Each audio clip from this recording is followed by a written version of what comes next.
is page 613 in your books, and it's a new unit called Systems of Linear Equations. So a system means a linear equation in more than one variable, and in grade 10 we'll focus on the ones that have two variables, x and y. And there are many ways to solve a system. We can do it graphically, we can do it algebraically, and algebraically has two different methods. We can do substitution or elimination. And you would have touched on this in Math 15, but you probably didn't go into huge detail. In the first example, we're looking at two families that have gone to a book fair, and they have to pay entry fees. So the Smith family pays $11 for 3 adults and 2 children, and 1 child rather. And then the Harper family pays $12 for 2 adults and 3 children.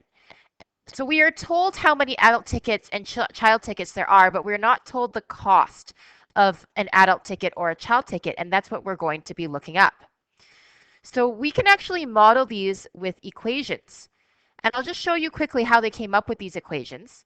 So if you look at the blue information here, 3 adults and 1 child, they have as you could buy 3 adult tickets plus 1 child ticket, and the total cost was $11. So if you think of A as the cost for an adult and C as the cost for a child, you can multiply A times 3 and then add 1 times C. Same thing with the green information, $12 for 2 adults and 3 children. Totals out to $12. So this is where they came up with this information, these two equations here. So 3x plus y, they've used x and y instead of a and c, and this equation over here. So what we do know is they went to the same event, which means that the adult cost was the same in both families and the child cost was the same. What this means is we have two equations and two variables. We can solve this, that means figure out the values of x and y by drawing the graphs on here. It says to not use technology, which means if you wanted, you could just enter a table of values, x and y, and you could choose x values and calculate y values for the first equation if you would like. However, my preference is just to do this in y equals mx plus b format and to count the slope. So that was from the last unit. So if we look at the first equation, 3x plus y is equal to 11, I'm just going to isolate for y. So I'm going to move the 3x to the other side. So negative 3x plus 11. What this tells me is that I have a y-intercept of 11, which is right here, and I have a slope of negative 3. So I'm going to count down by 3 and then 1 over, and down by 3 and 1 over. And this is going to be a little bit faster than plugging in values. So I can draw a line that goes over here, and we'll just call this one the blue line for the Smith family. The other equation that I've given is in this format, and again, I can do the same thing. I'm going to move the 2x over to the other side, so plus 12. I can divide everything by 3, and we'll have y is equal to negative 2/3 x plus 4.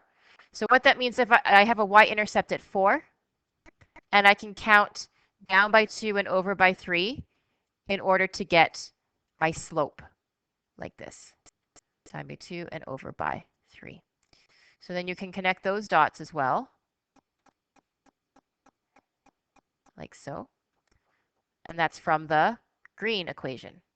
So we've plotted two equations, and we are trying to look for a value of x and y that will satisfy both. That is, I'm looking for the point on the line that exists on both of these lines. So the point of intersection is right here at 3, 2. What that means is that this is an x value and a y value that will satisfy both equations. Satisfying an equation means that if you plug it back in, the left side will equal the right side. So if I plug in into this equation 2 for y and negative 3 for x, you can see that this comes out to negative 9 plus 11, which is 2. So the left side equals the right side. So I can check to see if it satisfies the blue equation. And it will actually satisfy the green one as well. So this is what we call the solution to the system. A system is made of two equations or two lines. So this is a system right here. The solution to the system is a set of coordinates that will satisfy both equations. So the solution is 3, 2, or the solution is x equals 3 and y equals 2. In the past, when you solved an equation, you only get one answer. You get your x value. But when you're solving a system, if there are two variables, you can solve for both of them. And the solution is made up of a coordinate or two different values. Question number 2 asks us to find the intersection at the point 3, 2. So we did that. The coordinates of the point are 3, 2. And explain what the coordinates represent. So here's the x and here's the y. And let's just go back to the question and see what x and y actually represented. X and y, x was representing the entry fee for an adult and y is the entry fee for a child. So that means that a child ticket costs $3. Oh, sorry, that's the adult one. Adult ticket is $3 and the child ticket was $2. On the next page, in class example 1, they've given us two lines and they're asking for the solution. So another way of stating a solution is just stating the intersection. So the intersection of two lines is the solution to the equation. So let's just read the coordinates on here. So 1, 2, so that's 2, comma, -1.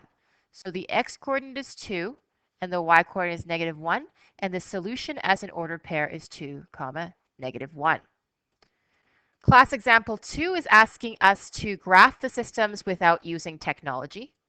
So I will go ahead and isolate for y in this case. So y is equal to -2x plus 2. And that will allow me to plot the y-intercept of 2 and then count down by 2 over by 1 to use the slope to come up with these number of points here. And I can also come up with points up here if I follow the pattern. And if you're good at plotting equations, then you will have a line here. I'm going to try and be pretty accurate because we're going to be looking for the intersection. So here's our blue line. And then the green line, I can also isolate for y. So -3y is equal to -x plus 15. And I'll divide by -3. So y is equal to 1/3 x minus 5. So I can go down, plot my y-intercept, go up by 1 over by 3, and I can do that a few times to get enough points to confidently draw a line. So we're going to draw our line like this, and that'll be our green line. State the solution to the system of equations. So recall that the solution is simply the point of intersection. And if I've done this accurately, I can find that the point of intersection is here at 3, -4. Algebraically verify the solution. So we just want to plug back in to make sure that the left side equals the right side. So I'll do it to the blue equation first. The blue equation, I'll put in -4 for y equals -2, and then we put in the x value that we're trying to verify plus 2. So let's crunch this out and see what happens. And yes, indeed, it does work. But it is not enough that it works for one. You have to check that it also works for the other. So the other equation was printed here. It doesn't matter what format of the equation you use, but I'm going to use the original one because I don't like fractions. So I'm going to plug in for x, -3 rather. 3 is x. And then -3 times y, which is -4, equals 15. Let's just make sure. So this is -3 times -4 is +12. Does that equal 15? It does. So it also works for the green equation. And that's how you know that the point of intersection that we chose is accurate. It is the correct solution to the system of these two equations. The next part of the lesson shows you how to graph things on a graphing calculator, which in the online version of the course, we are not expecting you to be able to do. However, I will post some videos on how to do this on a TI and how to do this on a Casio in case you're interested. But more importantly, I'm also going to post a video on how to do this on Desmos graphing calculator. And that one you want to pay close attention to because you can actually access that online. And you don't need a graphing calculator in order to do it, and it's very easy to use Desmos. So watch out for that video.